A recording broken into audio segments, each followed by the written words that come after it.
इथे जाऊन ना थोडा मूड ऑफच झाला. कुठे ते सांगतेच. वंडर गेलो होतो आणि तिकडे ना ॲक्च्युली 7 वाजता तिकीट बंद होतात. त्याच्यामुळे राईड वगैरे काहीच भेटलं नाही आम्हाला. सो थोडंसं तिथे फिरलो आणि त्यानंतर मग निघालो.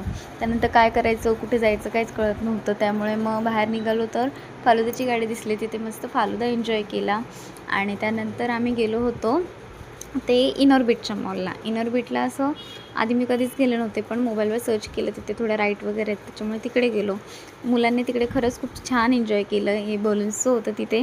समृद्धी छान खेळत होती आणि कार होती त्याच्यामध्ये पण छान खेळली ती. छान एन्जॉय केलं मुलांनी.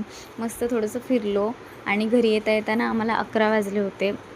येताना मस्त वाटेत पाणीपुरी खाल्ली, छान लिंबू सरबत पिलो आणि परीच येताना काही विचारूच नका. तिला हे इथे उडी मारायला एवढं आवडत होतं ना, की बस ती बाहेर यायला पण तयार नव्हती.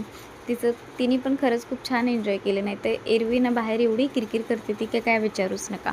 त्यानंतर घरी येताना ना मस्त पिझ्झा हटमधून चिकन पिझ्झा आणला होता. कधीतरी चालतो, रोज काही आम्ही खात नाही, पण कधीतरी एरवी मजा म्हणून पिझ्झा एन्जॉय केला. भेटूया नेक्स्ट व्हिडिओमध्ये. तोपर्यंत बाय.